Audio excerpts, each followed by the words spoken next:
Welcome to Crawlspace. I'm Tim here today with Lance. Lance, how are you today? I'm doing fantastic today, Tim. Good to be here with you. I hope everybody out there who's listening, they're doing just as fantastic. The guest that we have on today continues the conversation that we've been having in regards to toxic narcissism, relationships, how to identify these situations that people get into, family members, yourselves. So a really important conversation that we are embarking upon today. But Tim, fill us in on how you're doing. How are you, sir? I'm doing great. Thanks a lot for asking. Yeah, very excited to introduce our conversation today with Thais Gibson. And Thais Gibson runs the Personal Development School, and she's a really interesting person and an author. And today she brings us the topic of the dark Tetrad, which is a set of 4 personality traits that are often linked to maladaptive behavior. And the traits are machiavellianism, narcissism, psychopathy, and sadism. And this is familiar to the dark triad. We have spoken about the dark triad in the past. The addition here is sadism to the dark triad, and you get the dark tetrad. So it's slightly different, and it was coined by Erin Buckles, Daniel Jones, and Delroy Paulhus. And we really hope to have Dr. Gibson back on the show because there really are very few people who are qualified to speak on this topic as she's qualified to speak on it. She has a PhD. She's certified in over 13 modalities on her website. You can read all about her, including cognitive behavioral therapy, trauma work, somatic processing, and she's done a bunch of scientific research. She has personal experience, but she also approaches this conversation and this topic with such passion and such empathy that she brings it all full circle. It's such a well-rounded conversation. And again, we always try to go into these discussions with the stories that we talk about on this show. People who are missing, people who have been found themselves in unfortunate circumstances, cold cases, murder cases. They all stem from something, and backing yourself up with this type of knowledge and the education that Dr. Gibson brings. Again, we love bringing these conversations to the table so people can hear this. Yes, very adaptable for, looking into missing person cases and learning more about them, but also in your regular life. There's someone that comes to mind when we heard several of Dr. Gibson's answers here, someone that Lance and I met just this year, and it's just shocking how that was like all I could think about when I was hearing certain answers from her about, this personality type. And the only way to get away is just distance yourself as much as possible within reason. But this is the part where things could get dangerous for the person in the relationship, professional, personal relationship, whatever it may be. Well said, well said. And if you feel that, if you're seeing these flags that are popping up in your life or in someone if they're telling you that someone did something, that needs to be screamed in your own head, or if you know somebody, you need to scream that at them. You need to scream it yourself and say, no, your gut is telling you the right thing. There are reasons why people do what they do, and sometimes we can't explain them, but Dr. Gibson can put a label on them and give you examples that when you hear them and they immediately are almost verbatim for what you've heard or friends have told you about someone they know, that is not you being paranoid, not you waving a false flag. That's you identifying a red flag, and you need to act on that. So definitely some helpful information in this episode, and we hope you enjoy it. Make sure to check out Thais's website, personaldevelopmentschool.com, and there are links in the show notes to follow more of her work. And we're going to break quick for commercial here, and we'll be right back with Thais Gibson.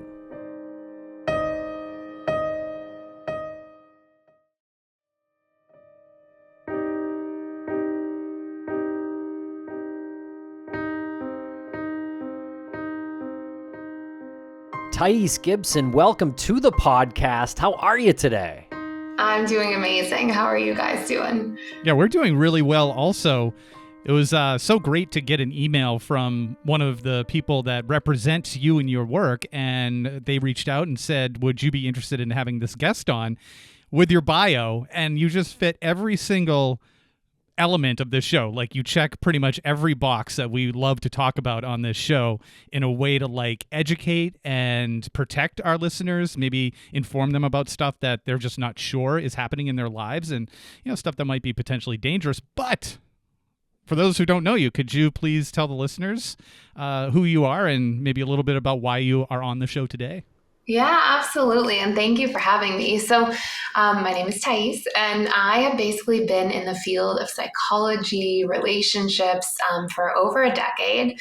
And I started working the first good bit of that decade in private practice, just working with clients one-to-one, and eventually evolved into moving into the online space and creating online programs and an online sort of school for personal development. So I got into this, honestly, because of, I guess, really like a lot of deep care, a lot of deep empathy for people, and something that, is true, very, very, important to me from a young age, because I saw a lot of chaos around me in relationships and went through some challenges. So being able to go through the process of cleaning those things up, healing from those things within myself, and then being able to share information with others has been such a really meaningful journey. And then, I think that when it comes to a lot of this stuff, I'm like in the front lines talking to people every day about dating and relationships. And sometimes people will come in, because I tend to specialize around attachment theory. A lot of people will come in and be like, oh yeah, I'm dating somebody who's maybe an avoidant attachment style. And it's like, hold on a second here. Are we mixing up an avoidant attachment style from somebody who may have narcissistic personality disorder or antisocial personality disorder? And one of the big things I've just found over the past few years, having conversations with people so much, is that people are too easily conflating just being a dismissive avoidant attachment style or fearful avoidant with some of these much more insidious personality traits and qualities, or even personality disorders. And so it's sort of evolved for me over the last little bit to become more passionate about spreading some information and awareness in this area as well. And you get the award for the most thorough answer I've ever heard on the show. That was super. Thank you. Very cool. Definitely want to get into the dark tetrad. Is it tetrad, or how do you pronounce that?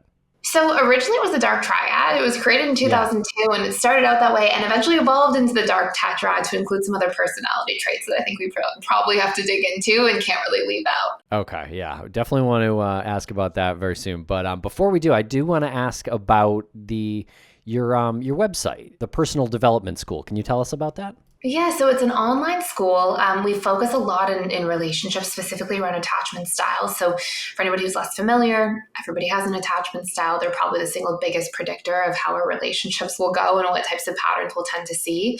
So we have a ton of different courses on there. I've written about 60 courses in all types of arenas, boundaries, communication, all these different things. But a lot of students really come in there to focus on healing their attachment style to become secure, because it's just massive and so crucial to having successful relationships long term. Okay, can we get into the attachment style, the attachment theory that you were talking about? Can you open that up a little bit? Absolutely. Yeah. So this is a topic very dear to my heart. So basically, there are 4 attachment styles. Every single person has one. It's actually one of the most studied concepts in psychology for decades. And it originally started out of Cambridge University with John Bowlby and then later Mary Ainsworth. But basically, there are 4 attachment styles, and every single person has one. So the first attachment style is the secure. It makes up about 50% of the population. It's ideally what attachment style every person wants to aim to have, because securely attached people report having the longest lasting relationships. But to me, that doesn't mean a ton per se. They also report being the most fulfilled in those long lasting relationships. And so there's those 2 really crucial components. Now, securely attached children grow up in homes where they have a lot of what we call approach-oriented behavior in psychology, meaning that, the caregiver comes and is attuned to the child, picks up on their emotions, and when the child's in distress, they're present with them. They try to connect with them. And it sounds like a small thing, but it teaches a young child all of these really fundamental components about relationships. I can trust people. I can rely on them. My emotions are safe to express. I can actually let somebody in. I'm still loved, even if I'm having a hard time or a bad day. I'm worthy of love for who I am, not just what I do. I mean, there's all of these foundational foundational components that get built through secure attachment. But then we have 50% of the population who's insecurely attached. And these fall into three major attachment styles. This is the anxious attachment style, the dismissive avoidant, and fearful avoidant. And so what you'll see, for example, for the anxious attachment style, and I'm sure everybody knows somebody like this or has a friend, or maybe that's one of you guys, but the anxious attachment style, they feel very anxious in relationships, right? So they'll tend to have a big fear of abandonment. It's usually because as a child, they grow up with either some sort of real abandonment, like a parent passing away, or a divorce at a young age, or they're given up for adoption, or there's a lot of perceived abandonment. Maybe parents are very loving, but they just work all the time. They're constantly traveling. So it feels like love is there and then it's taken away. And so it conditions a child to really constantly seek for more love, more connection, and they get really afraid. Their main attachment strategy is just to maintain proximity. And so they become needy and clingy, and then often as a result, the very thing that they're trying to avoid becomes a self-fulfilling prophecy because they're just known for holding on too tight or pressuring too much. And then it's like relationships keep slipping through their fingers. And so, that's the anxious attachment style. Then we have basically the opposite of this, the dismissive avoidant. Dismissive avoidants grow up with an overarching theme of childhood emotional neglect, where basically they're just not really attuned to. Parents aren't very present. And so as a result, this child grows up very largely on their own. They have a lot of independence at a young age. But because children are wired for attunement and wired for connection and closeness, they grow up feeling like, wait, I want connection. Why is it constantly rejected? Why am I not getting my needs met? And eventually they go, why bother? Like, what's the point? And so they break off and they become hyper independent. They avoid closeness, avoid connection because they just associate it with rejection and neglect anyway. So why bother? And so dismissive avoidance adults often go through a series of failed relationships. They usually, will get really close to somebody. And as soon as somebody starts to really attach and bond with them, they run away, they panic, they push others away and sort of self-sabotage a little bit because they don't know how to let people in and be vulnerable. And they definitely don't trust that they can get their needs met in a close relationship. And then last but not least, we have a fearful avoidant, who is also referred to as the disorganized attachment style. And just like the anxious attachment style is a strategy, let me try to stay close no matter what. The dismissive avoidant is like, let me push away and keep people at arm's length no matter what. The fearful avoidance attachment strategy is hypervigilance. It's like, let me read between the lines all the time and predict 3 steps ahead because I can't trust people and I can't trust my environment. And as you can imagine, that's usually because they grow up in a household or environment where there's a lot of chaos. It could be parents are addicts or they're fighting all the time and there's a really bad divorce and you're in the middle, or there could be a situation where parents are abusive or have a personality disorder or dark tetrad traits. And so what we'll see is this child grows up to be extremely suspicious. Sometimes they feel really anxious, similar to the anxious attachment style. Sometimes they feel really avoided and push people away, and they're very hot and cold as adults. There's sort of this old running joke. They're like, come get close to me, come get close. And you get close and they're like, get back. And so there's like, you never know what you're going to get. And this is one of the number one predictors of whether relationships will survive, because I always say to people, having an attachment style is sort of like your subconscious set of rules for how you expect love to go, right? Like what your needs are and how you communicate and what your expectations are. And if you can imagine, you sit down to play a board game with somebody as an analogy, and one of you has the rules for Monopoly and the other has the rules for Scrabble. Like you have a different rule book for the game. It's going to be challenging. And that's sort of like what happens with our attachment style. We have a different set of subconscious rules for how we expect the game of love to go. And it can cause a lot of problems if we don't know about it. Yeah. Wow. Is there a situation, or is it possible to be all of those things? That's a great question. So usually when people say, can I be all of those things? A lot of the times they are fearful avoidant and maybe have done some sort of work or self-introspection along the years that have helped them start to develop a more stable sense of self, and they're sort of moving towards secure. So a couple things I'll say is everything is conditioning, right? So just because you have an attachment style, it's not like you're born with one. Yes, there can be genetic predisposition influences, but so much of it is just your conditioning. And when you look at conditioning, it's basically repetition and emotion, because repetitive experiences that elicit an emotional impact are actually what fire and wire neural pathways. So somebody can grow up, for example, and be anxiously attached, then get into a relationship with somebody who's a narcissist and come out of that fearful avoidant because of all the chaos.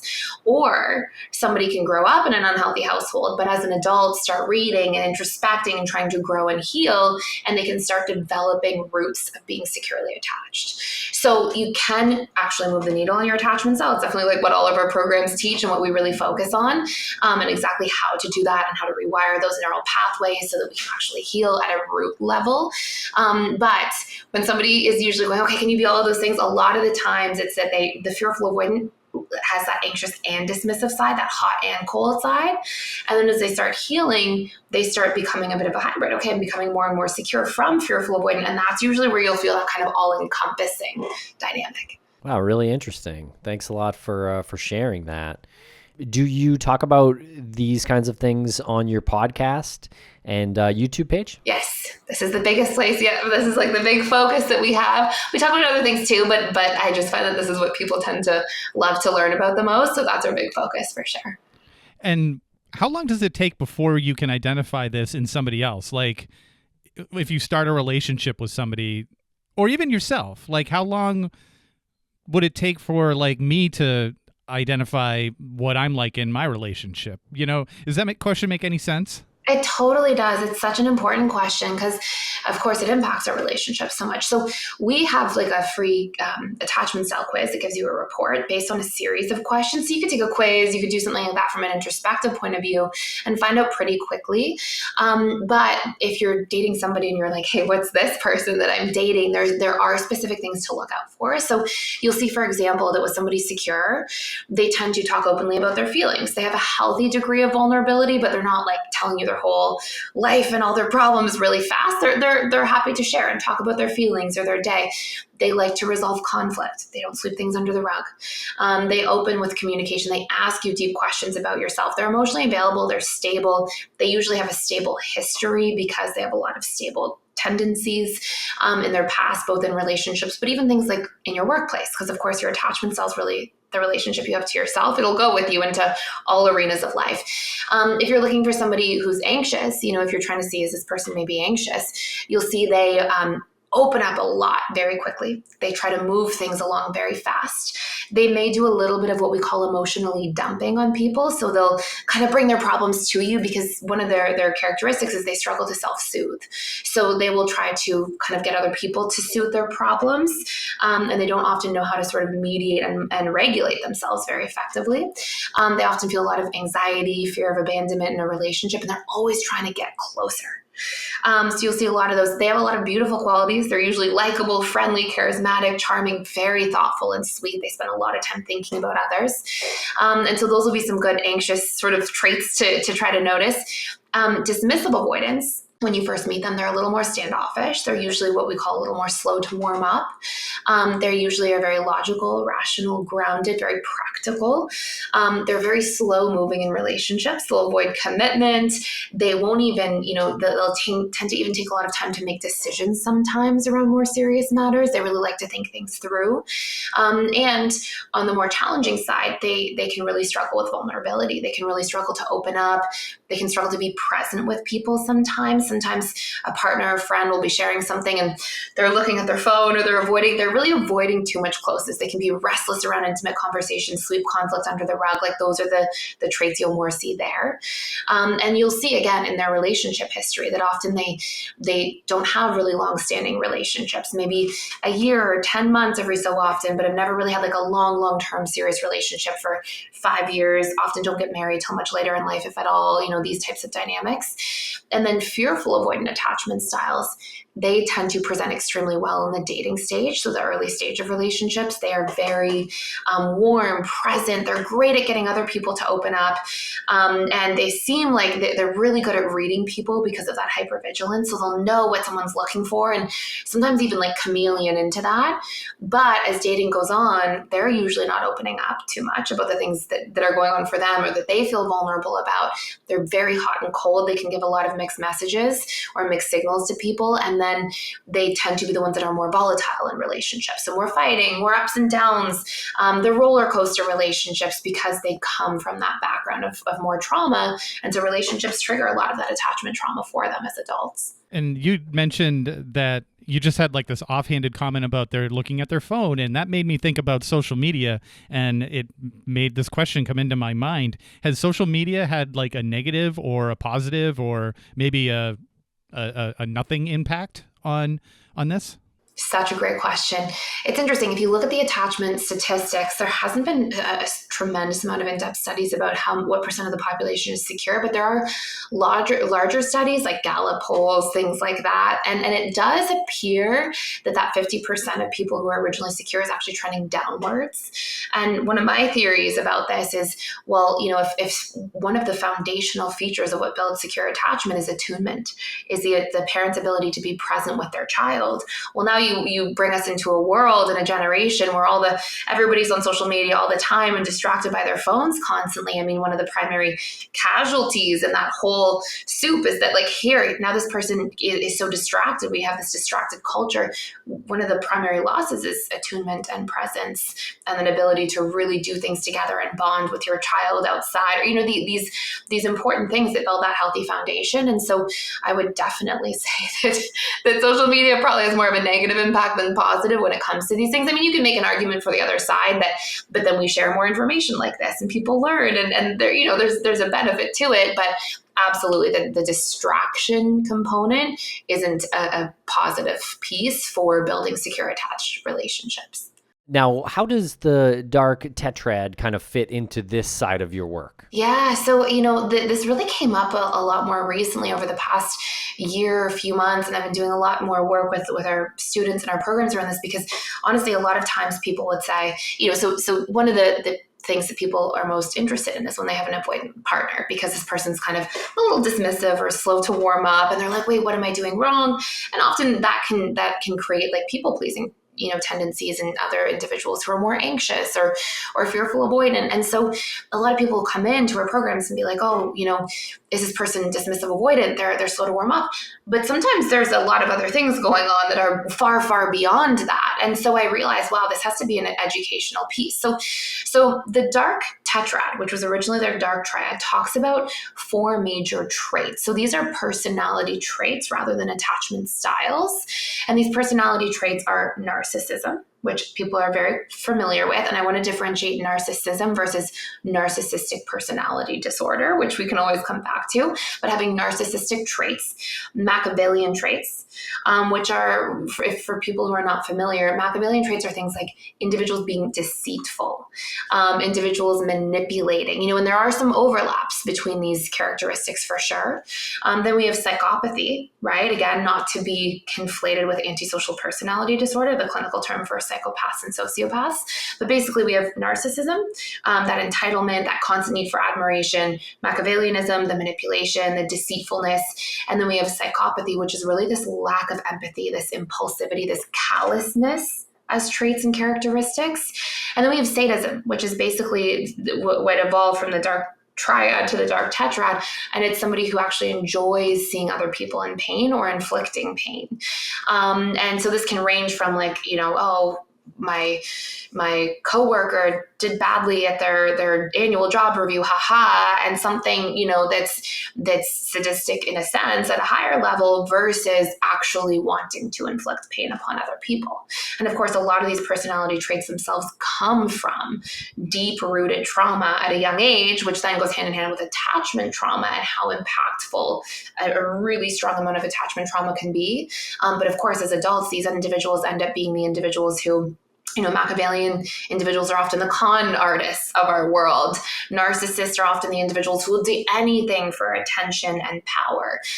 You'll have psychopaths who literally just don't really have empathy or care for other people at all. And so you can see how these individuals end up, being in society and are often the ones incarcerated or causing trouble or harm to people.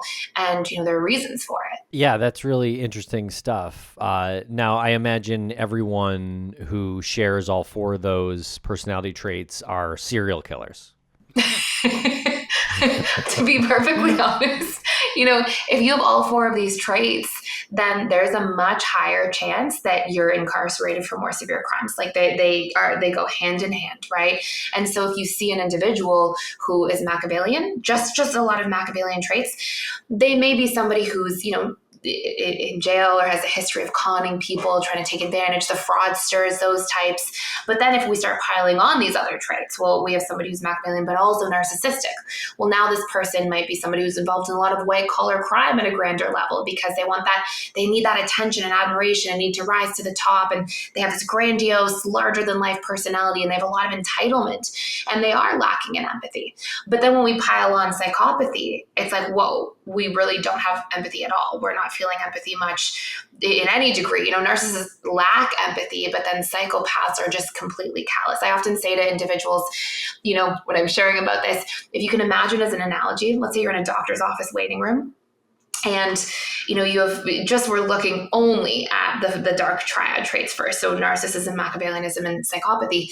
Let's say that you have this busy waiting room in the doctor's office, and somebody starts having a panic attack, but it looks like they're having a heart attack, and they drop on the ground. The narcissist in that case, sitting in the waiting room, is going to jump in and be like, oh my gosh, let me save the day so I look good. Let me be the hero, right? They'll have this personal, I'll do maybe the right thing, but I'll get the attention for it. And that's really their motive. The Machiavellian individual is going to be like, where's their wallet? Where's their phone? What can I grab quick? There's an opportunity. And then the psychopath is going to sit there and be like, this person's annoying me. Can they just shut up? That's going to be the type of dynamic. And then of course the sadist might be like, oh, how can we cause more pain? So these are where you see, of course, there can be a lot of overlap, but you can actually start to see where those traits start to have similarities, but also differences in what motivates them. And of course, the more you pile these things on, the more severe and violent the crimes are likely to be, especially in particular with psychopaths and sadists. And we'll be right back after a quick word from our sponsors. Thanks to our sponsors, and now we're back to the program. Now, how do you tell somebody who might have these character traits? How do you tell the individual, or how do you tell if somebody has these character traits? Yeah, the second one. Yes, a really important thing to start paying attention to. So, one of the most confusing components of all of this is that, unfortunately, a lot of these individuals are very clever. They usually have a slightly higher IQ above average. They usually have a dynamic where they are, they spend a lot of their life being very intellectually evolved. They're very sneaky, clever, tricky, but they're very much emotionally unevolved. So they don't have this ability to empathize. So you can imagine you have somebody with all of these intellectual capabilities, but somebody who's really struggling to emotionally connect or relate. And so as a result of this, it can be hard to tell at times. Sometimes we even see this like superficial charm or glibness that you'll see upon first meeting these individuals. But when you're starting to break down some of these things, when we see somebody who's Machiavellian, one of the first and most important early warning signs to look out for is that they will go out of their way to do things to butter you up, to be sweet to you, if it's somehow benefiting them. And a lot of individuals with a strong Machiavellian personality dynamic will have a series of very short-lived relationships. You'll often see them in situations where they're in relationships for a period of time, maybe 8-9 months, just enough time to really get close to people, to con them, to take advantage of them, things like that. And you'll even see this reflected if somebody just is lower on the Machiavellian scale. You even see this reflected in like jobs that they're in, right? They go from one job, they kind of take whatever they can get, leave with sort of some bad blood, don't talk to people from their past, don't have a lot of long-term friendships or relationships. All of these are like early signposts to pay attention to.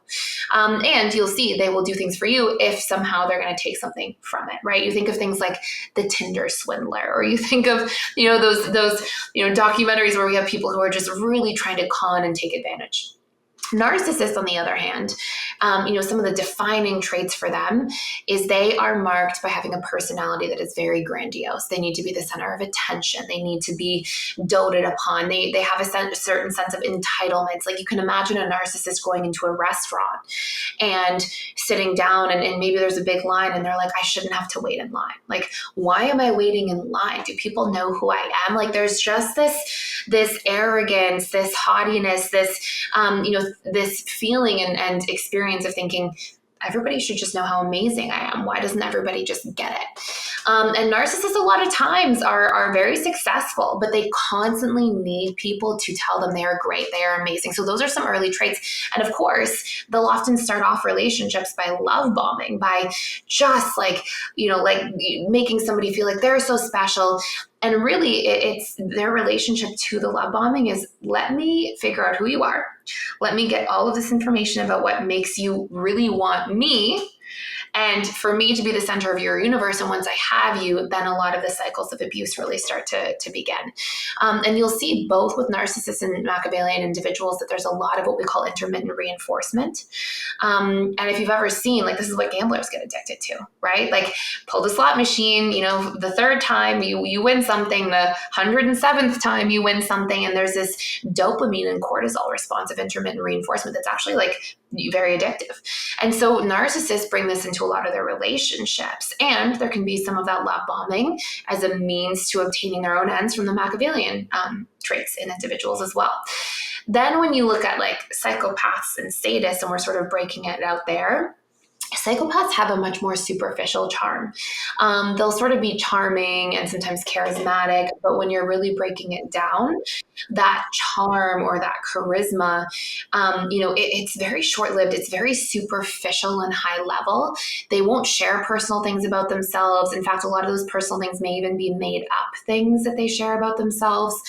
So there will really be a lot of this, you can get close, but never too close. And you'll see a lot of times with psychopaths, they may have a history of criminal behavior. They may have a lot of impulsivity, a lot of rage, a lot of anger, sometimes violence in their past. So, psychopaths will start to have these dead giveaways pretty early, but their behavior will be much more extreme than you would see with narcissists and Machiavellian individuals. In certain cases, there are exceptions to this. So there can actually be psychopaths who make great lawyers, make great cops, because they just lack empathy. They don't have to get emotionally involved in what they're doing. Sometimes make great doctors, can be highly successful. But a lot of the time they just are still struggling with this sense of callousness and empathy. And then last but not least, of course, sadists very quickly and very early on will show signs of doing things, even if somebody is planning to really take advantage of somebody and really harm them. And of course, in order to do that, they sort of have to rope them into their lair over time. You'll see signs of like trying to poke at you and frustrate you, trying to put you down just to get some joy from how it makes you feel or how you react. Like, you'll see these signs, at least in a small way, very early on. And of course, like, those are such important red flags to pay attention to, because if somebody's getting joy from any degree of pain, verbal pain infliction, of course, sexual pain infliction, physical pain infliction, I mean, there's the obvious, but even things like just making comments to put you down and that, or to scare you all the time, or things like this, and these are things that light them up. I mean, those are some serious red flags to pay attention to. As you're discussing all of these characteristics and traits, as Tim said, he's automatically thinking serial killer. I'm thinking anyone who's in political office. Can you talk about that and how people who exhibit those traits can exist on a successful political level? So there's actually, interestingly enough, a good body of research on this, and it talks about how some of the more common jobs for individuals who are part of the dark triad or dark tetrad traits are things like doctors, CEOs of large corporations, lawyers, people who are in the political arena, and individuals, what was the other one? Police officers, if I didn't say that one already. And so there tends to be, because it attracts, right? Like, what are the things that those individuals are looking for? Well, power is often a big motive, right? And of course, there can be people who run for office because they truly care about helping people, right? Of course, there can be people who are police officers and doctors from a place of truly helping people. That's going to be the vast majority.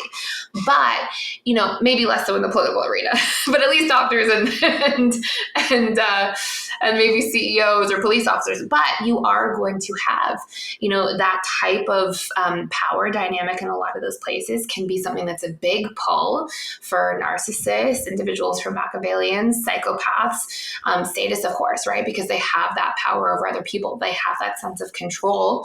Any career or job where there's going to be a greater chance that somebody can swindle something from it, get some sort of, inside benefit from it. Of course, that's going to appeal to the Machiavellian individuals. And then, of course, when we look at things like psychopaths, I mean, you look at not to go too far down the rabbit hole, but you look at war is a great example, right? Like there has to be a certain degree of psychopathic components in anybody who's sort of, engaging in war. Of course, there can be retaliation or self-protection, but, there's a degree of it where there has to be, okay, all these people are going to die. And there's just a lack of empathy, a callousness, sometimes even an impulsivity at times. And so, yes, there can be certain career areas that attract those personality types more than others.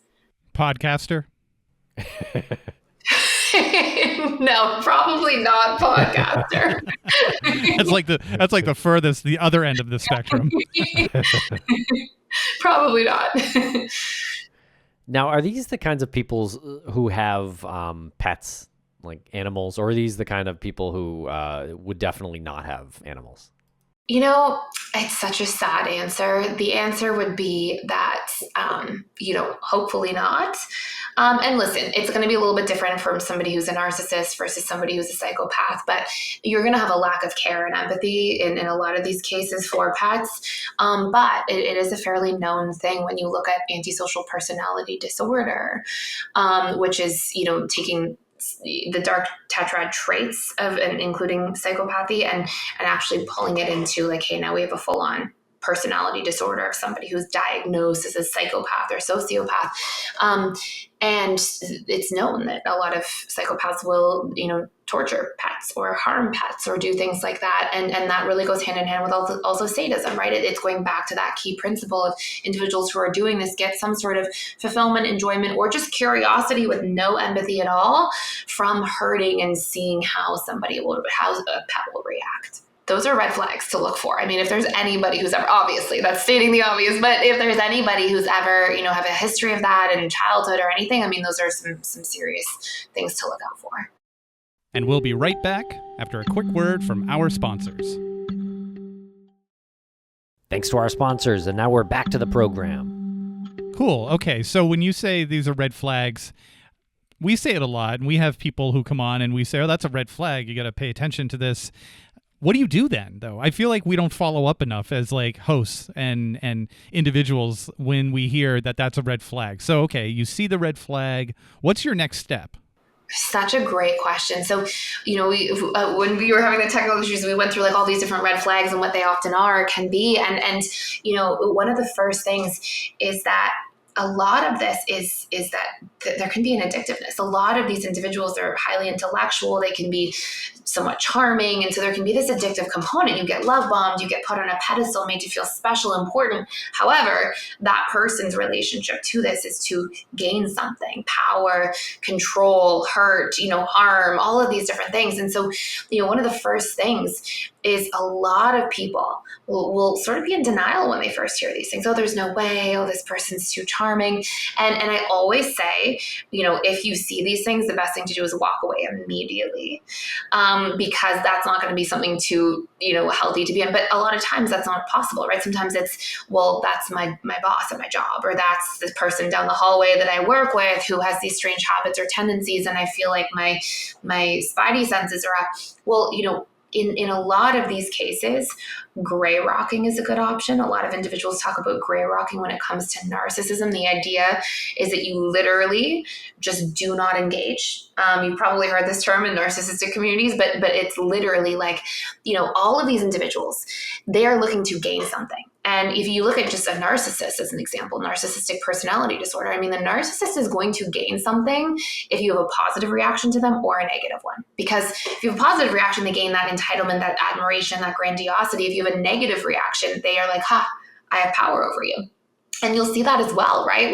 If you're really engaging from a frustrated way with a Machiavellian character, the person's like, oh, you're emotional. I can probably take advantage of you better right now. So these are all opportunist personality traits. They're looking for how they can harm or take or gain something from the interaction. And so one of the best things to do is have exceptional boundaries and not engage. Don't engage positively or negatively. Keep, one word answers to questions if they work around you and you think that they may have some of these traits or qualities. Because what happens with these personalities is when somebody is just shut off and they're not engaging at all, they're like, okay, this isn't going to be a good person to try to take from or take advantage of. Let me see who I can get power over emotionally, because then it shows me that I have more control. Or let me see if somebody's actually buying into my superficial charm. And then of course, that's an even better candidate to try to take advantage of. So, gray rocking, having really healthy boundaries is very important. Of course, if there's, something serious, you can report the person to law enforcement if you need to. But really disengaging. And I will be honest, I would see people sometimes who are a little bit addicted to, I would see this when I was running my client practice, a little bit addicted to the narcissist, right? The narcissist starts off by love bombing and making you feel like the most special, important person in the world. And a lot of times people who end up with narcissists were people who felt really not important and not seen as children. So this person makes you feel like this. But when the narcissist knows that they've really got you attached to them, that's when usually those cycles of abuse start. And so, I'd often get people to sit down and be like, hold on, what are the actual red flags that I'm seeing? A lot of people who end up engaging with individuals like this are a little bit dissociated from themselves.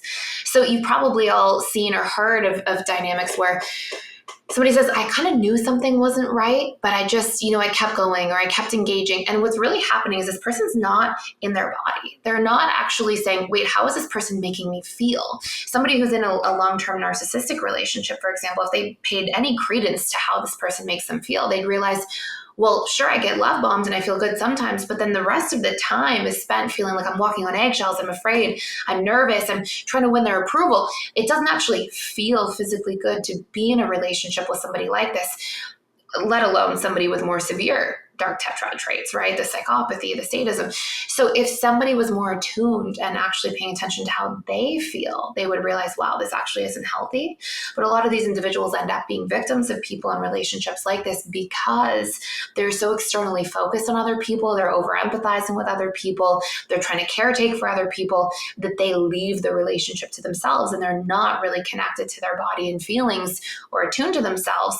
And so they miss a lot of these scary red flags and they miss a lot of the opportunity to go, wait, this isn't healthy. This isn't okay for me. And on that, why is it so challenging for someone to get out of a relationship when they're experiencing it? And if they do, I think you answered it though with the disassociation aspect to it.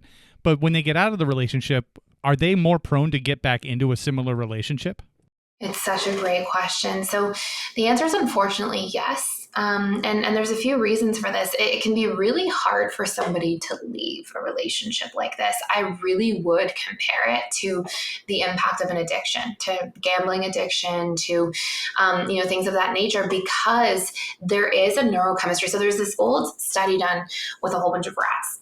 And they took these rats and they put them in like this sort of rat park, and they would give them food pellets. And so the rat could go and they could push these levers and the food pellets would come out. And so they started, the researchers put all these food pellets in, the rats would push the lever, food pellet would come out, they would eat the food, they would go back and play in rat park, and they would mate and play and all these different things. Then the researchers took the food pellets out altogether. And the rats would go and they would try a few times, but eventually they were like, okay, the food pellets aren't coming out. So they moved on. They didn't bother with the food pellets anymore, and they resorted back to their normal behavior in rat park. And then what they did for the third time is they started putting the food pellets in intermittently, meaning that the food pellet would come out the first time, the 22nd time, the 47th time. And what they actually found is the rats in the rat park, they would give up on mating, they would give up on grooming, they would give up on playing in the rat park and engaging, and they would just hover around the food pellet levers like addicts, just waiting for the food pellet to come out and just keep pushing and pushing and hovering. And so it really brings to the forefront the impact of what is called intermittent reinforcement. And you can see it in gambling. And we even know, like with gamblers, it's that dopamine response and it's that cortisol response and norepinephrine, the actual neurochemistry of gambling addiction. And you see this mimicked even in greater ways when it comes to narcissistic relationships. And again, a lot of narcissists will share some of the Machiavellian psychopath or sadistic traits, at least in various degrees. And so there can be this really strong addictive component for people. But on top of that, to your point, like you said indirectly, is this person knows how to get into your life and world to make them the center of your universe. They often do a lot of the things that you'd see on crime shows and a lot of the things that are shown. They will isolate you. They will teach you that, your family's against you, your friends are against you, you don't need to work. I mean, if somebody's really going to, in a relationship, manipulate, they're going to cut off your sources of reality, of support. They will gaslight. They will make you doubt yourself. And so often what happens is somebody who gets into a relationship with a character like this already has a very strong degree of broken self-esteem. And this individual will just break it down so much further. And so it makes it harder for the person to feel like they could be loved outside of this relationship. It makes it harder for the person to want to leave. And that person's sense of self and sense of stability is often so fractured that they go back to the abusive individual for a sense of safety, which of course becomes really distorted. And so unfortunately, a lot of the data shows that people will only leave relationships like this, at least in the majority of cases, not all, the majority of cases, specifically when something happens that's so severe that there's a big wake-up call. So if there's a big physical trauma, if there's a huge scary event, if they feel like there's a life-threatening scenario, sometimes that can then have the impact where it sort of wakes somebody up out of this haze of just feeling so addicted to this person. And in those cases, that actually tends to be statistically when people will leave. But what we spend a lot of time focusing on, and what I encourage people to focus on, is let's take an honest look. Like, if you can get somebody who thinks maybe I'm in an unhealthy relationship to get back in their body, to get them attuned to themselves again through things like nervous system regulation on their own, if you can get them into a place where they learn to have a healthy sense of being able to meet their own needs, because remember, people are only getting so invested in this type of personality because they are literally addicted to the needs that are being met. Think of the food pellets, right? It's like if the narcissist or this dark tetrad individual makes you feel special or important or needed, or is really present with you, or makes you feel seen once out of every 10 times, 40 times, 60 times, that's what the individuals are sticking around for. So it's like, wait, well, why is that person becoming the dealer of these needs? Why not learn to meet those needs yourself, or find other healthy sources of individuals who can make you feel seen or special or supported?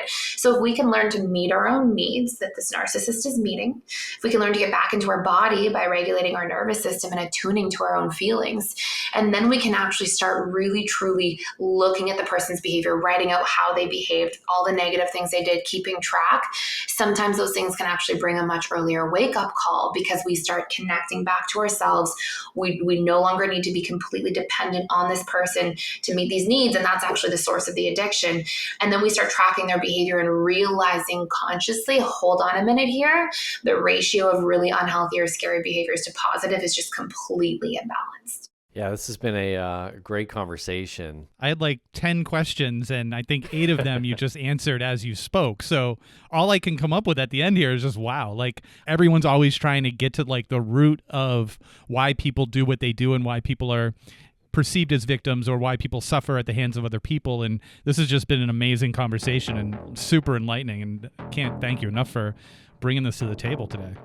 And thank you so much for having me. They were such great questions. And I'm hoping that maybe somebody will hear or see, like, wait, these behaviors with somebody in my life, I have to be aware. So thank you so much for having me, and really, really appreciate being here.